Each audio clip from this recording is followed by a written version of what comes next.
My name is Miles McCrocklin, and I'm giving a talk on reusable visualizations. So, who here has worked with D3 before? Just raise your hand. Awesome.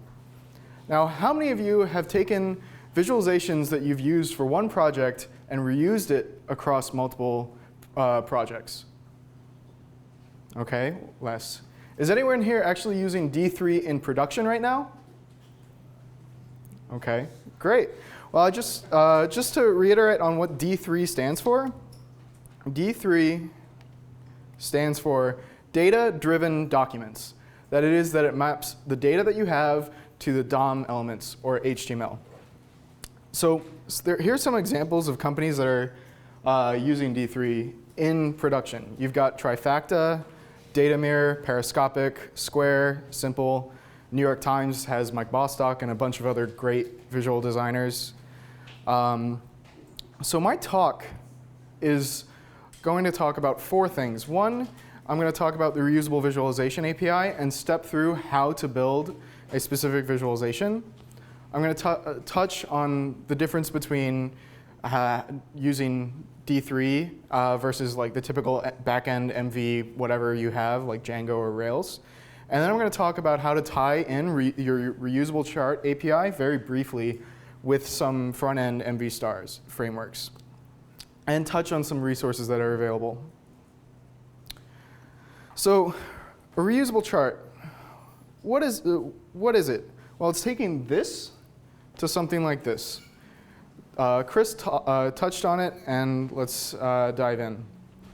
So I want to build a chart like this that allows you to select over some elements and do something with them.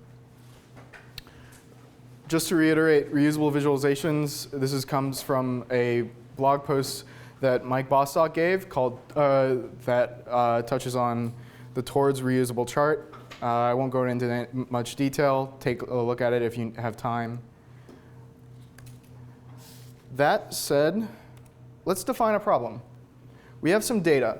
It's updating via some format. In this case, it's updating by user input. And this data can be queried visually, and you can get some kind of value with that. In this scenario, you're getting a sum. It is something that you're probably going to have to do a lot with complex visualizations and complex interoperable visualizations. So let's deep dive on how we can create this. Well, Chris talked about how you want to encapsulate your visualization. And you should really leverage a closure for this. And we'll talk more about closures as we move forward. Because right now, you're at the point where you can call your bar chart onto a div. You don't have any data to it. There's nothing else going on. You're not even rendering anything. But you're already at this point. So you already have encapsulated your visualization. So like Chris was mentioning before, you have some width. And let's just say at this point, you want your bar chart to be 200 pixels. And that's the default. But you want to take it to, I don't know, 800 pixels. And it's ridiculous. But this is what you want. The idea behind this is that the API can let you have access to that width value, which in this case is in a closure, which a closure closes over the free variables which are not local variables for a specific function. And in this scenario, we have width. So width is 800. So we want to create an accessor. And this accessor takes that render dot width and changes width if there's a value in there. If not, returns the width. You saw how it was valuable in the previous talk. So moving on, let's think of some other things that we can add into that closure. We've got just basic information, your margins, your width, your height. In this scenario, X value and Y value accessors, we'll go more into that a little bit. Also, your chart underpinnings, your brush, your axes, your scales, and then duration of the transitions is an option, and maybe some formatting for numbers if you'd like. So we've gotten to the point where we have the chart underpinnings, we know the width and the height, we know how to build the closure, but what do we do next? Well, we need to render the chart. But where is our data? Our data is bound to a specific div, and it's bound via the datum function. This is a lot different than the .data function. .data binds your data to a set of selections, but .datum binds it to binds that value to a, like the entire array to that specific div. So that means that you have all of your data in that div, and it's all accessible. So one thing that's problematic, though, is you might have x value and y value not be congruent to what you need to use to visualize your data. In this case, I have IDs and values for a set of data. And these accessors will take a D, which is just an individual set of a component of your data set, and return the ID value as the X and the Y, the Y for D.value. So we've got the selection, we've got the data, but we don't have the data necessarily in the format we want it. There's a variety of ways you can do this to improve performance. Right now, I'm just going to recommend that you do something greedily first, and then if you need to change the implementation later. What is happening here is you're converting your data into a standard representation. So you'll take your x values and your y values and create an array that just has d0 x and d1 y. So we've got our data. It's in the format we want it. We've got the selection that we're rendering the data on. We've got all the basic stuff that we want on our closure, but we don't have the skeleton chart. That is, we don't have the things necessary to create the chart. So we want to only do this once in order to make the transitions and everything interact well. The easiest way to do this once is, well, you could do if not this exists, then create it. But you could also leverage D3's system and select the element, the div, select all SVGs in it, bind an array of the array of data, which means it's only going to have one element in it. And that means it's only going to enter in once and append an SVG and anything you need. In this case, your bar groups, maybe your axes, that kind of thing. So now, a lot of the values that were in our closure need to be updated, if you choose, for the data that's coming in. So I would recommend that you update those values now and then visualize.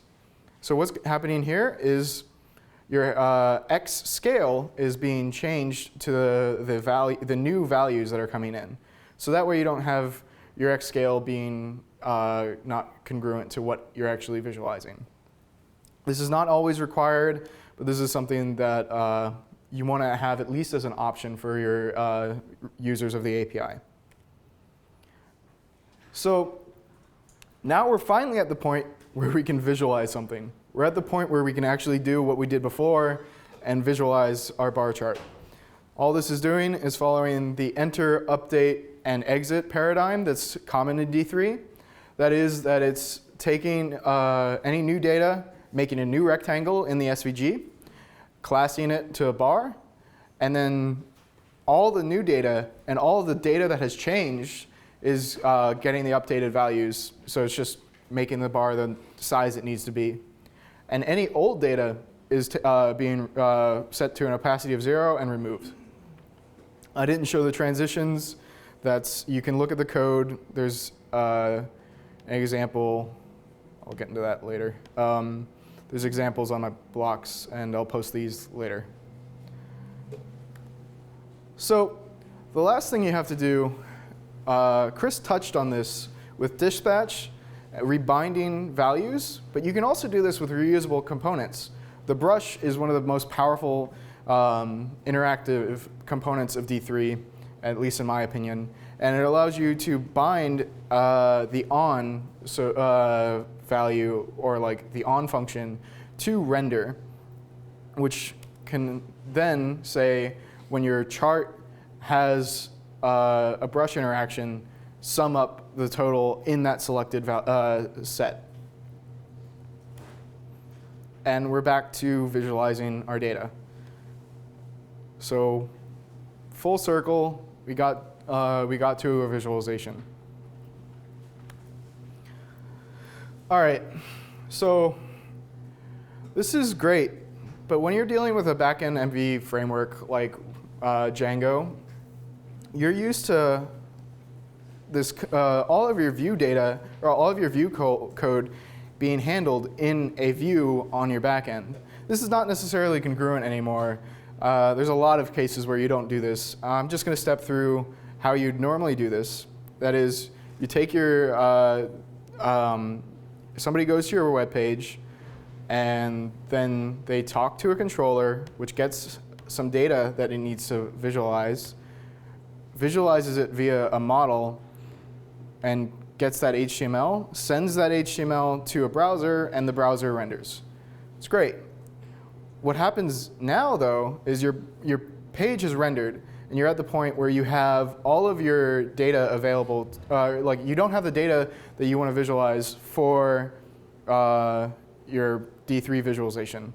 So what happens? Well, your JavaScript starts running, and at some point there's an asynchronous call to talk to your backend, which will get a model for you, send all that data to you in some format, in my case, normally JSON, to your JavaScript, which will call a reusable chart.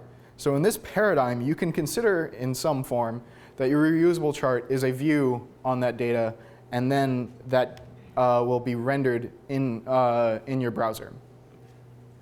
Two different concepts, but work pretty nicely together. So how do you do this solely in D3? Well, d3.json. You've probably seen this before. What happens is you take your D3 code, or like take d3.json, go to a specific URL or URI that, to get your data. In this case, controller/call get model. Not necessarily the best one, but yeah. And then a callback occurs. That is, there's a function that will contain the data for you. That data is in JSON. Is that JSON data?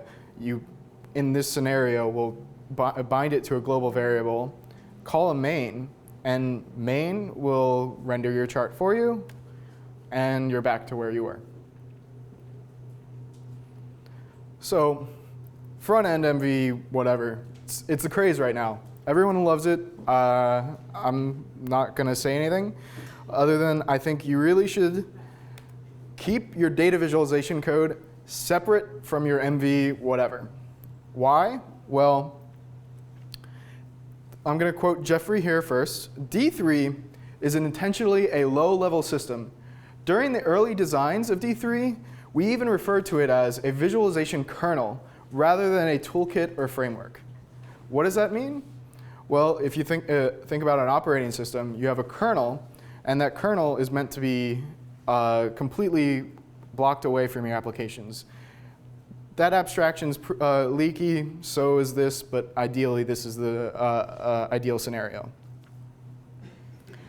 Also, Alan Cheung from Square, who created the analytics page for Square, said that ember.js is the backbone of their new analytics page, while D3, to continue the tortured analogy, is the muscle powering their visualizations.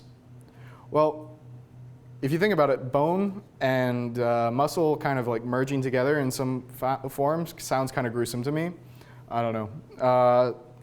So I've created a set of examples that will be posted online. You can take a look at it later, that create a directive for Angular that allows you to use the Reusable Chart API and create the visualization. In this case, it's right here.